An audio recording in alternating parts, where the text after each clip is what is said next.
September 1868, Bradford County, Pennsylvania.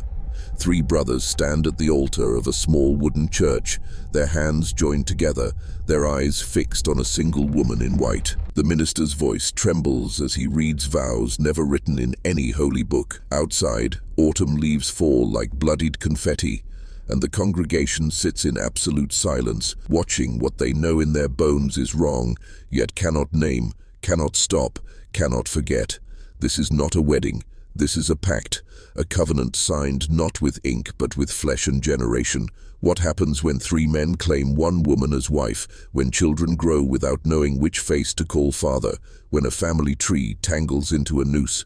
The Kern brothers didn't just break society's rules that day, they rewrote the very blueprint of what family could become, and in doing so, they created something Pennsylvania would spend decades trying to bury. But here's the question that still haunts the hills of Bradford County. Was this love, madness, or something far more calculated? What appeared to be an eccentric arrangement between consenting adults masked a generations-long experiment in controlled breeding, genetic isolation, and systematic erasure of individual identity. Behind closed doors, the Kern household operated under rules that would make your blood run cold. Welcome to Shadow Stories, where we dig into the darkness that polite history refuses to touch. I need you to understand something right now. What you're about to hear isn't folklore or exaggeration. This is documented, verified, and absolutely real. If you have the courage to descend into one of America's most disturbing family secrets, then subscribe, hit that notification bell, and comment your location below. Picture Pennsylvania in 1868. The Civil War's wounds are still fresh, and the Industrial Revolution is transforming the landscape with coal mines and railroad tracks cutting through ancient forests. But in Bradford County, nestled in the Endless Mountains region, time moves differently. Here, isolated farmsteads dot the valleys, separated by miles of dense woodland and treacherous mountain passes. Communication between communities happens infrequently, maybe once a month when weather permits. The soil is rich but unforgiving, demanding back-breaking labor from dawn until dusk. Families here are self-sufficient by necessity, growing their own food, making their own clothes, birthing their own children without doctors. The air smells of wood smoke, manure, and the perpetual dampness of forest decay. Winter comes early and stays late, trapping families inside cramped cabins for months at a time. In this isolation, communities develop their own rules, their own customs, their own interpretations of morality that would seem alien to city dwellers in Philadelphia or Pittsburgh. The nearest law enforcement is a sheriff who visits twice a year if the roads are passable. Churches provide the only social structure, but even they're separated by denomination and geography, creating theological islands where interpretation of scripture becomes dangerously flexible. This is the world where the Kern brothers were born, raised, and would eventually build their unholy empire. Now I want you to really picture this isolation. Imagine weeks without seeing another human face outside your immediate family. Imagine the cold, the darkness, the way your mind might start to bend when the only voices you hear are the same ones day after day, year after year. Because that isolation, that's not just setting, that's the weapon they would use.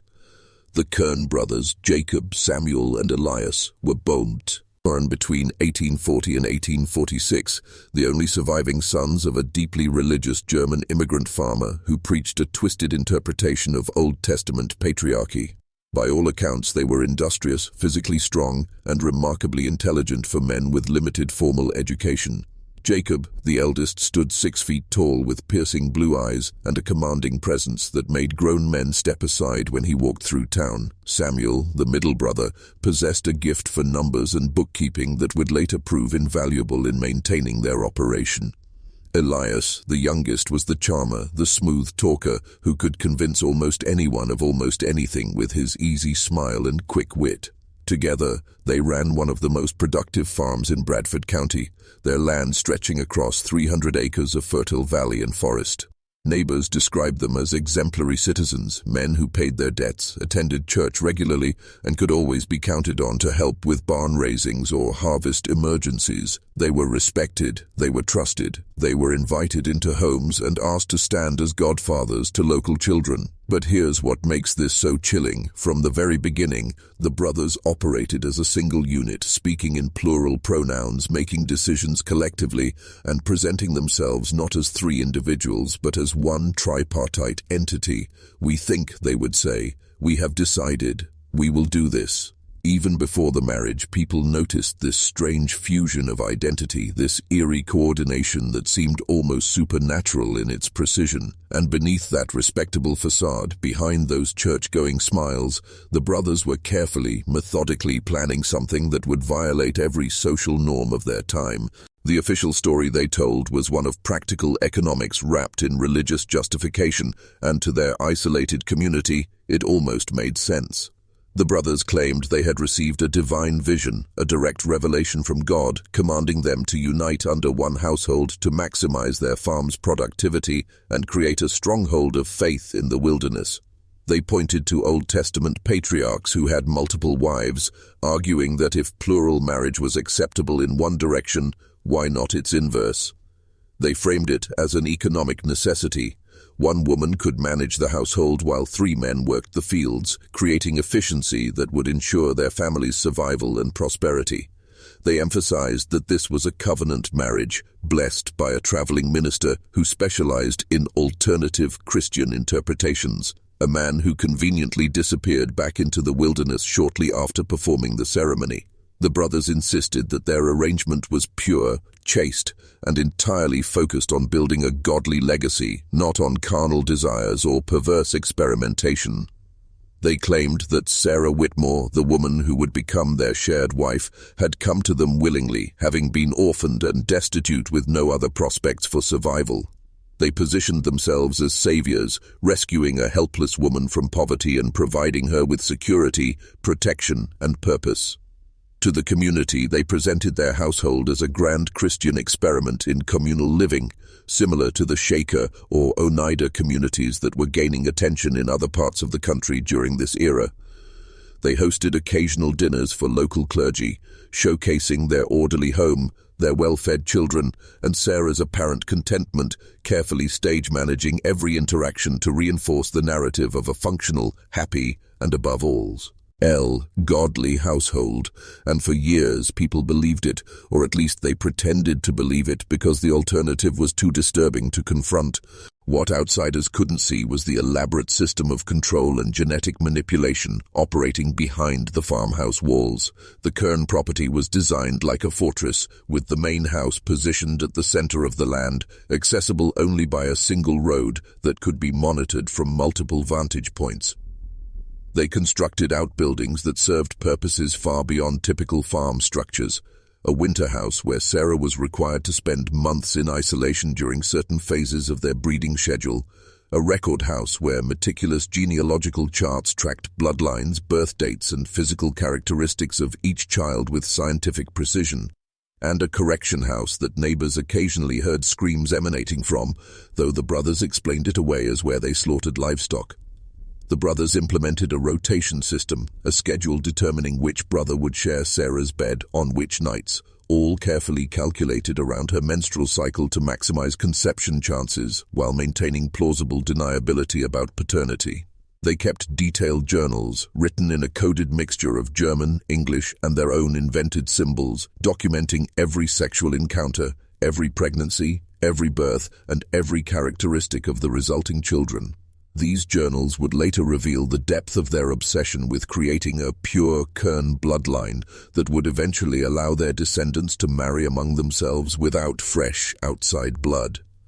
The farm itself became a closed loop, a hermetically sealed ecosystem where money flowed in from agricultural sales, but information flowed out only in carefully controlled drips.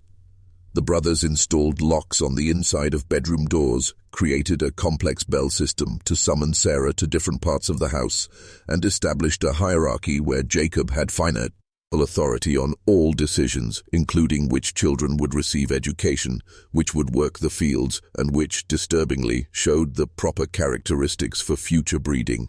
This wasn't just a farm, it was a laboratory, and the Kern family itself was the ongoing experiment. Her name was Miriam Schneider, a midwife who had delivered every single Kern child born between 1869 and 1889, and she knew everything. Miriam was a widow in her 50s when she first attended Sarah's labor with the first child, and what she witnessed in that farmhouse bedroom should have sent her running to the authorities immediately. But Miriam had her own reasons for silence, her own complicity in the darkness unfolding generation by generation. The brothers paid her extraordinarily well, 3 times the normal fee for each delivery, and for a woman with no other income, that money meant survival. More than that, they gave her power. Miriam became the keeper of secrets, the arbiter of life and death in that household, and she seemed to relish the role. She was present for every birth, but also for every forced conception, every violent correction.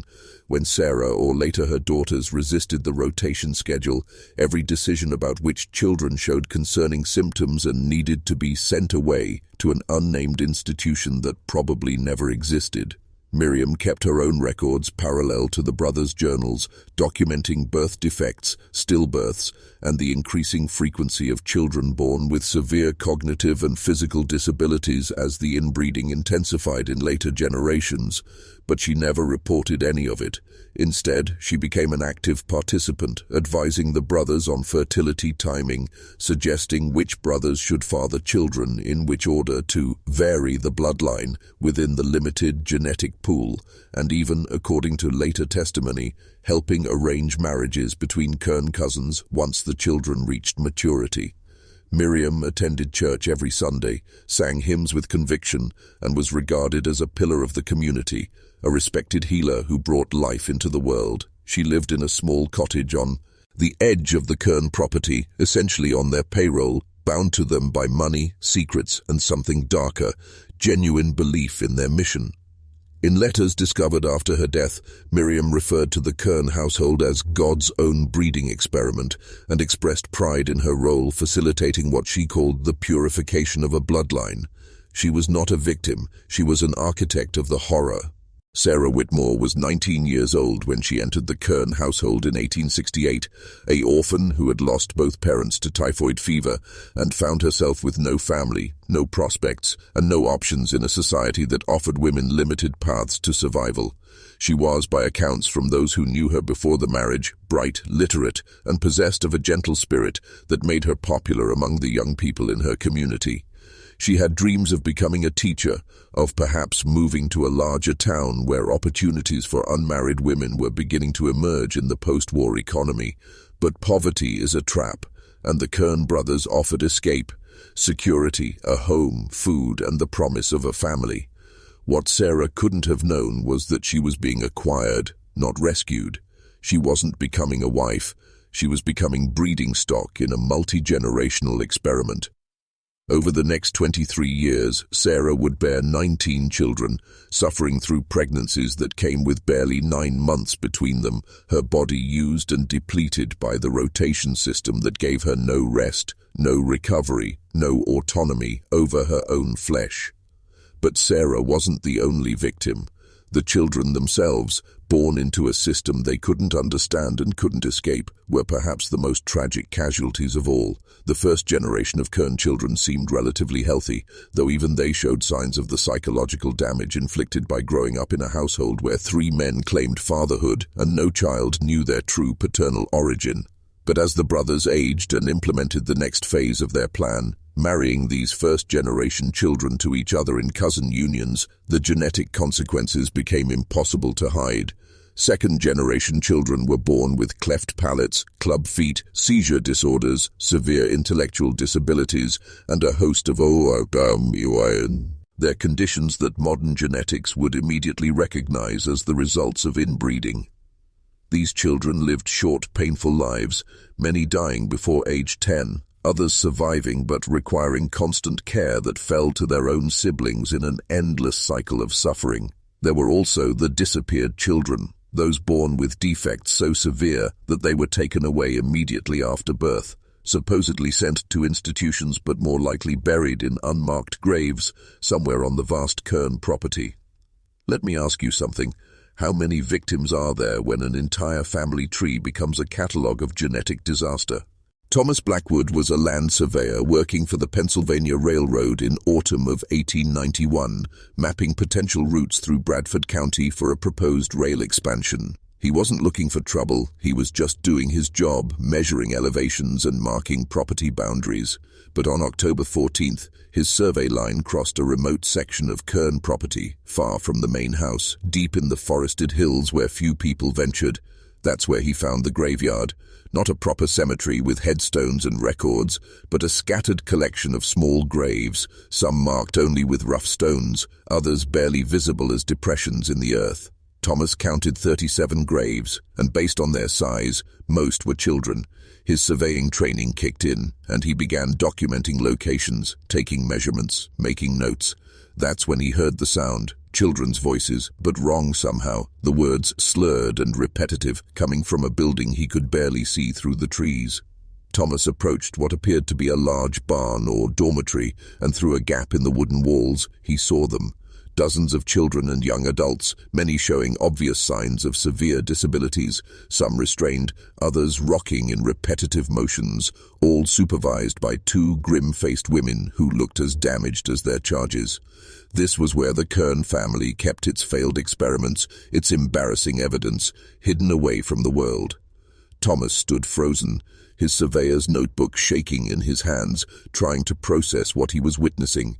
Then one of the children noticed him, pointed, and began shrieking. The women turned, saw Thomas, and started moving toward the door. Thomas ran. He crashed through the forest, his heart hammering, his mind reeling with images he couldn't unsee. He made it back to his horse, mounted, and rode straight to the county sheriff in Towanda, bursting into the office with wild eyes and a story that sounded like madness. But Thomas Blackwood had documentation. He had measurements, locations, and a surveyor's credibility. And that made him dangerous. That made him a threat that the Kern brothers couldn't simply explain away. Thomas Blackwood never recovered from what he witnessed in those woods. The surveyor, who had been known for his steady hands and meticulous work, became a trembling wreck, plagued by nightmares and a 1,000-yard stare that his colleagues recognized from men who had survived the war. He tried to return to work but found himself unable to concentrate, unable to sleep, unable to eat without seeing those children's faces in his mind. The railroad company eventually dismissed him on medical grounds, and Thomas descended into alcoholism, spending his days in Towanda's taverns, telling anyone who would listen about the horror hidden in the Kern Hills. But here's what happened when he tried to sound the alarm. Nothing. The sheriff listened to his initial report with polite skepticism, then made a cursory visit to the Kern farm, where Jacob Kern gave him a tour of the main house, introduced him to several healthy-looking children, and explained that, yes, they maintained a family cemetery on their property. Perfectly legal, and yes, they cared for some family members with special needs, a Christian duty. The sheriff saw nothing alarming, found the brothers cooperative and reasonable, and filed a report stating that Mr. Blackwood's accusations were unfounded and likely the result of misunderstanding or overactive imagination. Thomas tried to take his story to the newspapers, but editors were reluctant to print unverified accusations against respected landowners, and the one small paper that did run a cautious story was immediately hit with a lawsuit threat from the brothers' attorney.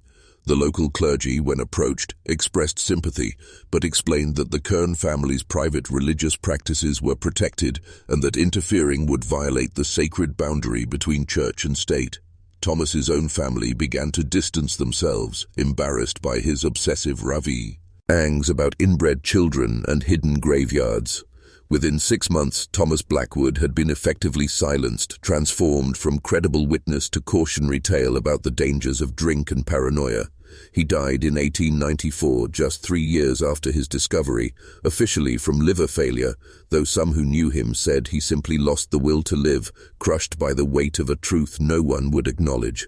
This is the detail that for me is the most chilling. It wasn't that people didn't believe Thomas. It's that believing him would have required action, would have demanded they confront something monstrous in their midst, and silence was so much easier. In response to Thomas Blackwood's accusations and the minor public attention they generated, the Pennsylvania State Board of Health launched an official inquiry in the spring of 1892, sending a 3-person committee to investigate conditions on the Kern farm. This investigation was designed from the outset to fail, to provide the appearance of due diligence while ensuring no actual accountability. The committee announced their visit weeks in advance, giving the Kern brothers ample time to prepare. When the investigators arrived, they found a spotlessly clean farmhouse, well-fed and reasonably healthy children performing chores and reciting Bible verses, and Sarah Kern, now in her 40s, offering polite testimony about her satisfaction with the family arrangement. The brothers presented their genealogical records, carefully edited versions that showed a large but not suspiciously enormous family, with explanations for each child's parentage that involved complex inheritance laws and adoption of orphaned relatives. They allowed investigators to visit one outbuilding that housed 3 adults with obvious disabilities, which the brothers explained as cousins they had taken in out of Christian charity after these relatives had been abandoned by their own families. The investigators never saw the hidden dormitory Thomas had described. They never counted the graves. They never interviewed the children without supervision. They never examined the coded journals that documented the true scope of the breeding program.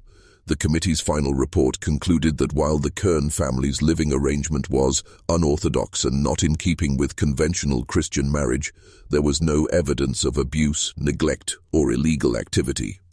The report noted that all individuals interviewed claimed to be willing participants in the household structure and that the children sound adequately cared for.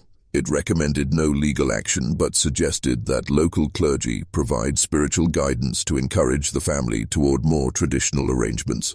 The brothers accepted this recommendation with humble gratitude, assured the investigators that they would consider the guidance prayerfully, and then continued exactly as before.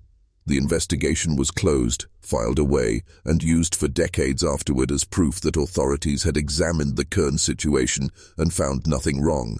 Plausible deniability achieved, official blessing secured, the horror authorized to continue.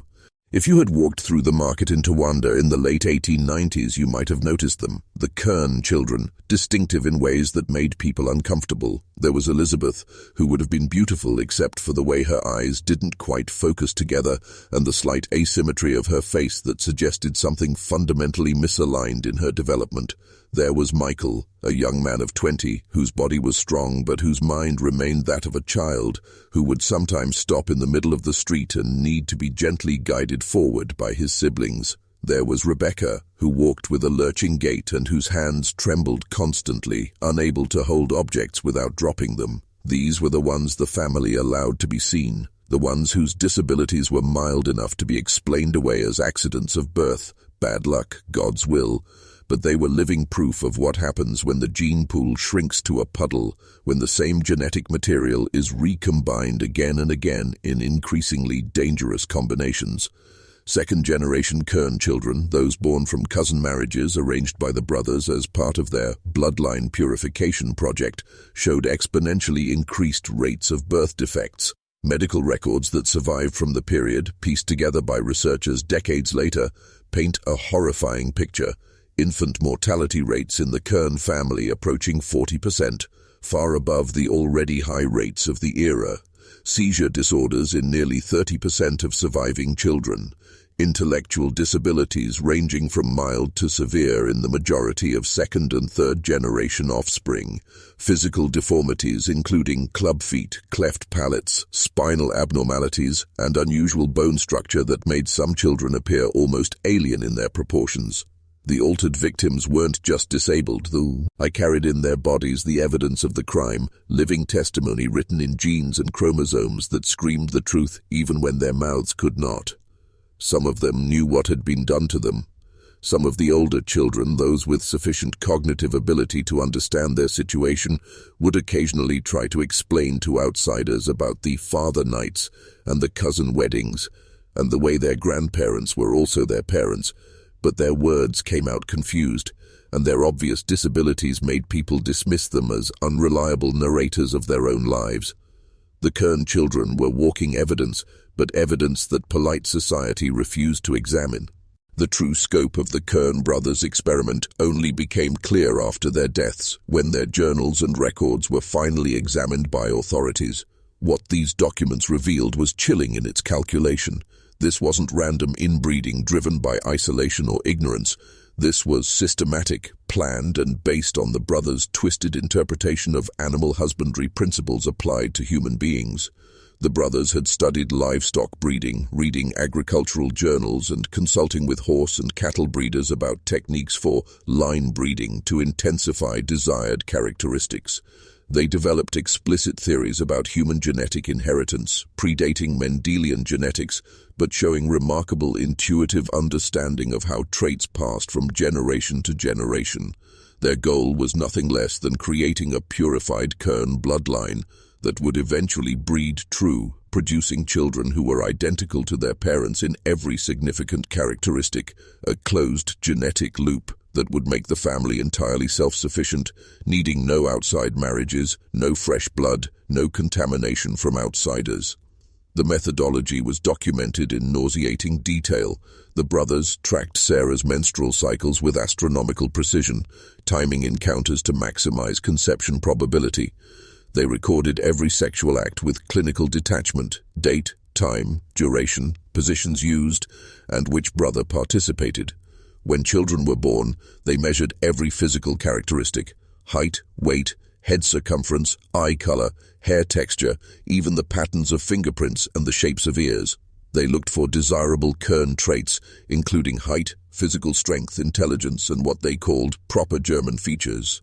Children who exhibited these traits were marked for preferential treatment and eventual breeding. Those who didn't were categorized differently, given less food, less attention, less care. As the first generation reached maturity, the brothers began arranging marriages between siblings and first cousins, carefully selecting pairings they believed would intensify Kern characteristics while minimizing defects, though of course they lacked the genetic knowledge to understand that they were actually guaranteeing the opposite result. They kept probability charts, attempting to calculate the likelihood of desired trait expression based on their observations. They even developed a grading system for children, literally assigning numerical values to human beings based on how well they conformed to the Kern ideal. This wasn't madness, this was method, and that makes it so much worse. Dr. Margaret Thornton was not supposed to be the hero of this story. She was a woman in a profession that barely tolerated women, fighting every day to be taken seriously in 1895 Pennsylvania medical circles that viewed female physicians as amusing novelties at best and dangerous aberrations at worst. She had graduated from the Women's Medical College of Pennsylvania in 1889, one of only 15 women in her class, and had set up practice in rural Bradford County precisely because it was one of the few places desperate enough for medical care to accept a woman doctor. Margaret was 41 years old, unmarried by choice, and possessed of a fierce intelligence combined with absolute intolerance for injustice that made her simultaneously admired and feared in her community. She had served as a battlefield nurse during the war, had seen horrors that would have broken most people, and had emerged with an iron core conviction that medicine was about protecting the vulnerable from the powerful. She was also, crucially, impossible to intimidate. The Kern brothers had met their match. They just didn't know it yet. Margaret first became aware of the Kern situation in November 1895 when a frightened young woman appeared at her office late one night, heavily pregnant and bleeding.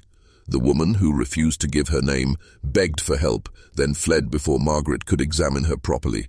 But she left behind something, a piece of paper with Kern Farm and a crude map drawn in shaking handwriting.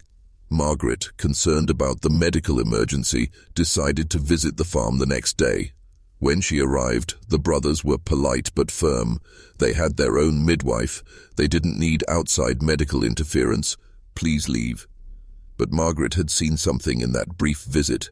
A child, perhaps 12 years old, watching from a window with a face that showed unmistakable signs of fetal alcohol syndrome, combined with what appeared to be genetic abnormalities. and she had noticed something else, the way multiple children had the exact same unusual facial features, the same distinctive bone structure, the same odd proportions. Her medical training screamed warning, her instinct screamed horror, and Margaret Thornton never ignored her instincts. She began investigating, quietly at first, reviewing birth records at the county office, talking to midwives, asking careful questions of long-time residents. What she uncovered would consume the next 3 years of her life and nearly cost her everything. Margaret's investigation required deception, patience, and courage that bordered on recklessness. She couldn't get access to the Kern property through official channels, so she went underground, cultivating relationships with people who had connections to the family. She befriended a woman who sold eggs to the Kerns, convincing her to let Margaret tag along on a delivery. She posed as a traveling evangelist interested in their unique Christian household, gaining an invitation to a Sunday dinner. She even, in her most audacious move, convinced Miriam Schneider, the midwife, that she was interested in learning alternative birthing techniques for rural populations, spending 3 days shadowing Miriam, including one delivery at the Kern farm. During these visits, Margaret observed everything with a physician's trained eye. She saw children with textbook signs of inbreeding depression, unusual facial features that appeared across multiple generations, intellectual disabilities that seemed to worsen with each generation, physical deformities that occurred at rates far beyond statistical probability. She noticed the rotation schedule, the way Sarah and her daughters moved through the house with dead eyes, the control mechanisms that kept everyone compliant. She observed the hidden dormitory during one unsupervised moment when she got lost on the way back from using the outhouse, seeing dozens of severely disabled children and adults confined in what could only be described as warehousing conditions. But observation wasn't enough. Margaret needed documentation, hard evidence that would be impossible to dismiss. She needed the journals. Over months, Margaret cultivated a relationship with one of the first-generation Kern daughters, a woman named Anna who showed signs of wanting to escape. Margaret learned that Anna had been married to her first cousin, that she was pregnant, and with her fourth child, that her previous 3 pregnancies had ended in stillbirths or infant deaths, and that she was terrified. Slowly, carefully, Margaret planted seeds of rebellion, offering Anna medical care, offering friendship, offering hope. And finally, in spring of 1898, Anna agreed to help. During a night when the brothers were away attending a livestock auction, Anna broke into Jacob's study and stole 3 of the journals, the ones that documented the breeding program in explicit detail. She fled the farm, ran through 6 miles of forest in the dark, and arrived at Margaret's door, bleeding and terrified, but clutching those journals like sacred texts. Margaret read them through the night, and what she found was worse than her darkest imaginings. Now she had evidence. Now she had proof. Now the real danger began. I need you to pause right here for a moment, because what comes next is where this story transforms from disturbing to absolutely nightmarish. Up until now, we've been uncovering the crime, piecing together the evidence, understanding the system. But now we're about to see what happens when that system is threatened, when powerful men who have operated with impunity for 3 decades suddenly face exposure. Can you handle what comes next? Because this is where the story turns truly chilling, where we'll see exactly how far the Kern brothers were willing to go to protect their secret, and how a society that claimed to value justice and morality responded when confronted with evil they could no longer ignore. If you're still with me, if you're committed to seeing this investigation through to its horrifying conclusion, do me a favor. Leave a comment right now telling me where you're watching from. Let me know you're here. Let me know you're ready to face the darkness, because I need to know I'm not alone in this, that we're uncovering this truth together. Hit that subscribe button if you haven't already, because Shadow Stories isn't just a channel, it's a community of people who refuse to look away from history's most disturbing corners. And make sure your notifications are on, because what you're about to hear will make you understand why some stories get buried, why some truths are too dangerous to tell, and why we must tell them anyway. Are you ready? Then let's continue into the nightmare. The journals Margaret now possessed were meticulous records of human suffering transformed into scientific notation. Written primarily by Jacob Kern, with additional entries by Samuel and Elias, they documented 27 years of the breeding program with obsessive detail. There were genealogical charts showing 3 generations of controlled reproduction, with lines connecting brothers to shared wife to children to grandchildren born of cousin marriages. There were fertility tracking sheets recording Sarah's reproductive cycles with the precision of an agricultural ledger. There were breeding results pages that assessed each child with chilling objectivity. Subject 7, female, born April 1873, shows desired height and coloring but exhibits mild intellectual deficiency, not recommended for breeding. There were financial calculations determining the economic value of producing children to work the farm versus the cost of feeding those with disabilities. But most damning were the explicit statements of intent, passages where the brothers articulated their philosophy and goals in their own words. Jacob wrote in 1876, "We are conducting the experiment God commanded us to perform, purifying our bloodline as one purifies seed corn by selection and controlled pollination. Each generation brings us closer to the perfect kern, untainted by outside corruption." Samuel's entries included pseudo-scientific observations about trait inheritance. When first cousins of the desired type are bred, approximately 60% of offspring show intensification of Kern characteristics, while 40% show concerning defects. This ratio is acceptable for our purposes. And Elias the charmer revealed his true nature in entries about training methods for keeping Sarah and later her daughters compliant, describing a system of reward and punishment, isolation and false hope that amounted to systematic psychological torture. The journals also contained the answer to Thomas Blackwood's discovery, detailed records of 39 children who had been born with severe disabilities and had not survived, with burial locations marked on hand-drawn maps. Margaret sat with these journals spread across her desk, and she wept, not just from horror, though the horror was overwhelming, but from the weight of responsibility. She now held in her hands proof of crimes that had spanned 3 decades, evidence that could not be explained away or dismissed. But she also knew that possessing this evidence made her a target.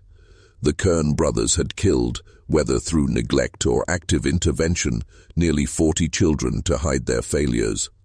What would they do to silence a woman who threatened to expose everything? The brothers discovered the theft within 24 hours. Anna's absence was noticed, her room searched, Jacob's study found disturbed. They knew immediately what had been taken and where it had gone.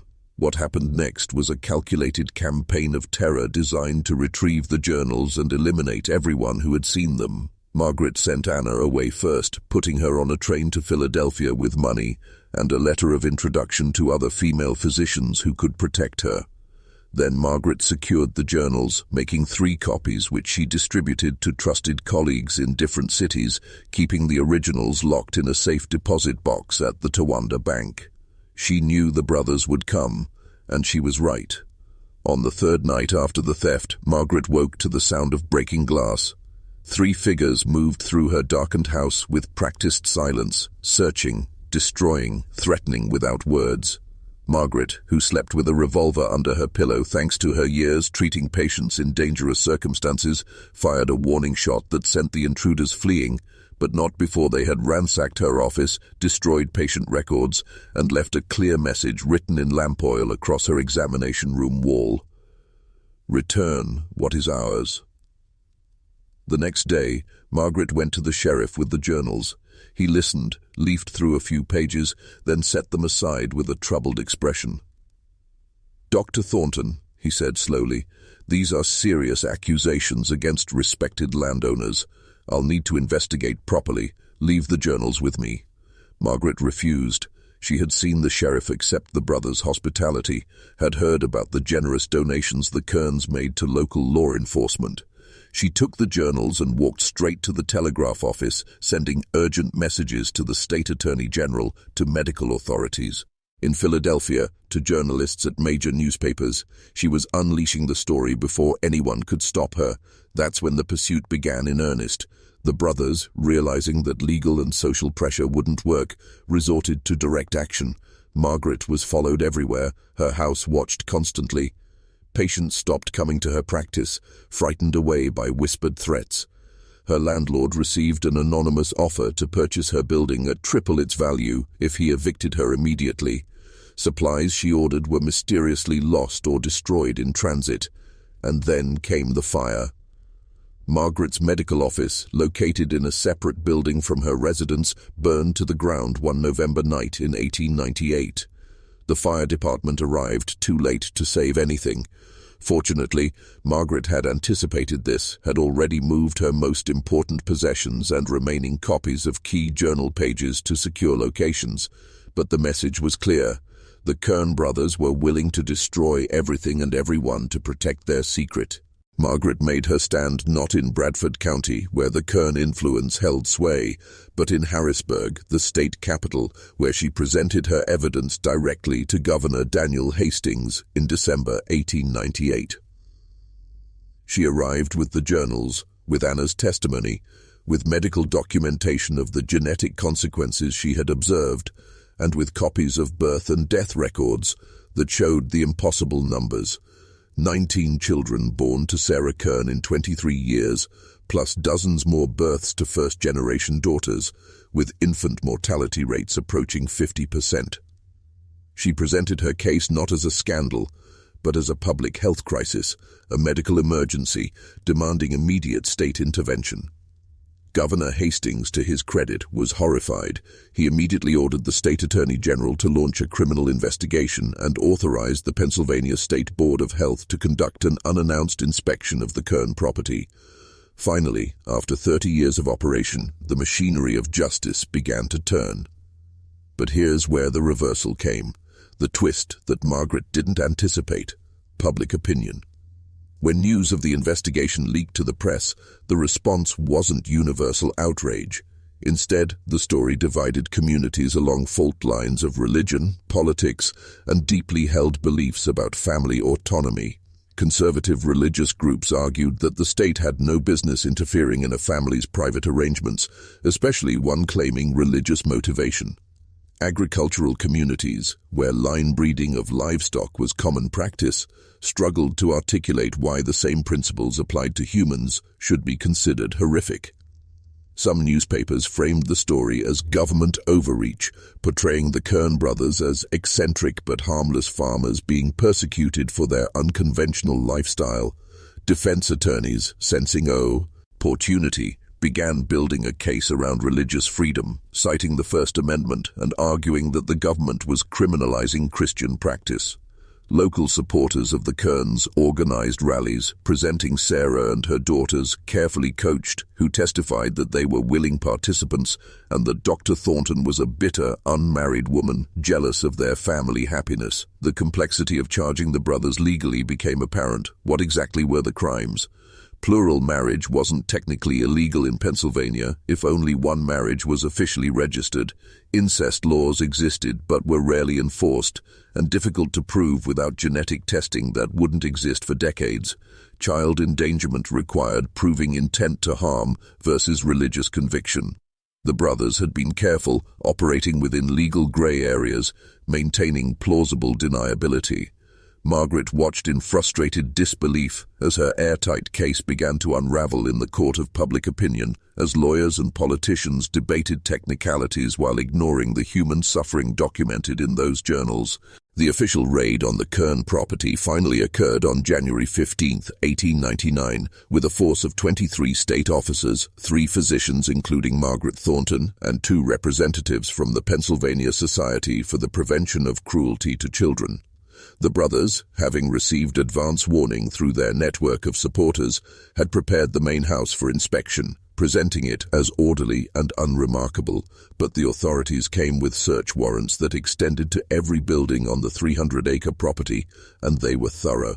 In the hidden dormitory that Thomas Blackwood had discovered 8 years earlier, inspectors found 47 individuals, ranging from age 5 to 34, living in conditions that shocked even the most hardened officers.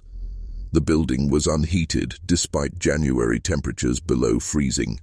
Most inhabitants wore inadequate clothing and showed signs of severe neglect, including malnutrition, untreated infections, and bed sores, suggesting prolonged immobilization. Medical examinations revealed that 32 of the 47 showed severe physical or intellectual disabilities, consistent with inbreeding, including microcephaly, severe intellectual disability, seizure disorders, skeletal abnormalities, and sensory impairments. Many couldn't speak or communicated only in grunts and gestures. Several were restrained with ropes or chains, supposedly for their own safety. The two women supervising this facility, themselves first-generation Kern daughters with mild intellectual disabilities, explained matter-of-factly that these were the imperfect ones who needed to be kept separate so they wouldn't contaminate the bloodline. But the dormitory wasn't the worst discovery.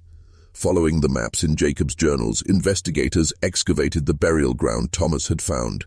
They uncovered the remains of their 39 infants and children, most buried in simple wooden boxes or wrapped cloth, arranged in irregular rows without markers or ceremony. Forensic examination, primitive by modern standards but sufficient for the time, revealed that while some appeared to have died from natural causes related to birth defects, others showed evidence of suspicious circumstances, fractured skulls suggesting blunt force trauma, evidence of smothering, signs of deliberate starvation.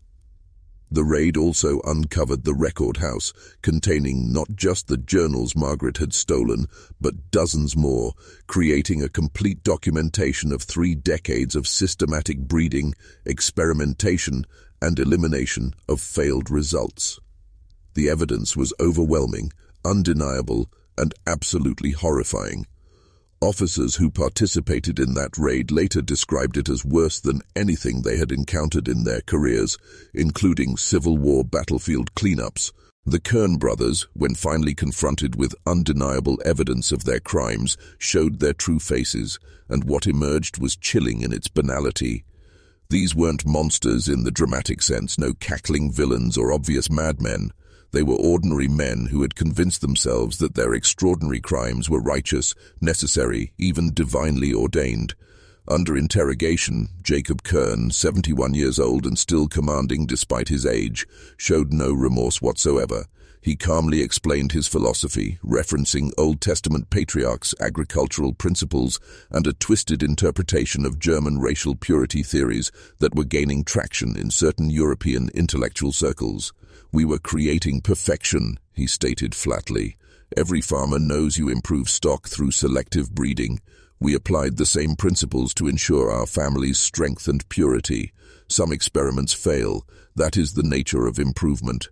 Samuel Kern, slightly less confident than his older brother, attempted to frame the operation in economic terms, producing ledgers showing that the farm's productivity had indeed increased dramatically over 30 years, arguing that their methods, however unconventional, had created prosperity. He seemed genuinely confused about why people were upset, unable to comprehend the moral distinction between breeding livestock and breeding humans. Elias, the charmer, tried to shift blame, portraying himself as a reluctant participant dominated by his older brothers, but his own journal entries betrayed him, revealing him as perhaps the cruelest of the three, the one who took personal pleasure in the control mechanisms and discipline that kept the women compliant.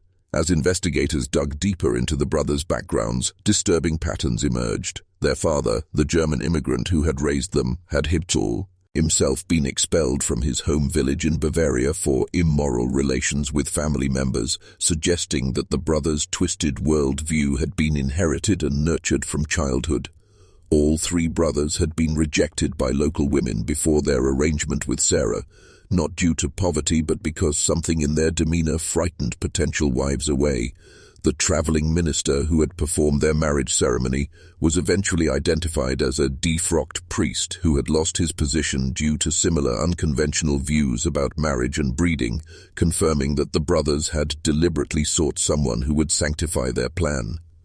The brothers had no friends, no real relationships outside their closed family system, having spent decades isolated by choice and necessity, growing increasingly detached from normal human empathy until they could document infant deaths with the same emotional inflection as recording crop yields. As the investigation expanded, authorities uncovered connections that suggested the Kern operation wasn't entirely unique, but rather part of a broader, loosely connected network of similar experiments occurring in isolated communities across America and Europe. The brothers' correspondence, preserved in the record house, included letters exchanged with like-minded individuals in remote areas of Virginia, Tennessee, and Kentucky, as well as contacts in rural Germany and Scandinavia. These letters discussed bloodline preservation techniques, shared theories about genetic inheritance years before Mendel's work became widely known, and even arranged occasional exchanges where families would trade daughters to introduce carefully controlled new blood while maintaining ideological purity. Investigators discovered that the brothers had subscribed to several fringe publications promoting theories of racial purity and eugenics, movements that were gaining disturbing popularity in both American and European intellectual circles during the late 19th century. While the Kern brothers lacked formal scientific training, they had absorbed ideas from agricultural journals, livestock breeding manuals, and pseudo-scientific racial theory publications, creating their own hybrid methodology that combined practical farming knowledge with dangerous social theories. The scope of their specific operation was staggering. Over 3 decades, they had produced 73 children across 3 generations, with 47 surviving to the time of the raid. Of those 47, only 12 were considered cognitively and physically normal enough to function independently in society. The genetic damage was so severe that medical experts predicted most surviving Kern descendants would be unable to have healthy children of their own, creating a legacy of suffering that would echo 3 or generations. But the broader implications were equally disturbing. If the Kern brothers had operated for 30 years in a relatively populated area of Pennsylvania without serious intervention despite multiple warning signs and witnesses, how many similar operations might exist in even more remote regions? How many isolated communities might harbor similar secrets? The investigation had opened a door onto a dark landscape that authorities were unprepared to fully explore, raising uncomfortable questions about the limits of family autonomy, the role of state intervention, and society's responsibility to protect vulnerable individuals even from their own families. The Kern case exposed a chilling conspiracy of silence that allowed the brothers, Jacob, Samuel, and Elias, to perpetrate decades of abuse in plain sight, enabled by a community's willful ignorance and complicity. For 30 years, neighbors, merchants, doctors, midwives, religious leaders, and officials ignored or dismissed clear signs of horror: the isolation, the children's disabilities, Sarah Kern's broken demeanor, and suspicious supplies like chains and locks. Many admitted to suspicions but chose inaction, citing propriety, economic ties, or fear of scandal, while church leaders counseled submission and the press avoided libelous stories. The 1892 state investigation, swayed by the brothers' status, ignored troubling evidence, reflecting a collective preference for comfortable illusions over truth. In 1900, after a sensational trial, the brothers faced convictions for child endangerment and abuse, but escaped murder or incest charges due to legal limitations, receiving sentences: Jacob's 15 years, Samuel's 12, Elias's 8. That outraged reformers like Dr. Margaret Thornton. Sarah, captive for 31 years, bore 19 children, many dying or disabled, and died in 1904, too conditioned to recognize her victimhood. The midwife Miriam Schneider received probation, while the Kern children faced uncertain futures, with functional ones struggling to reintegrate and the severely disabled dying in institutions.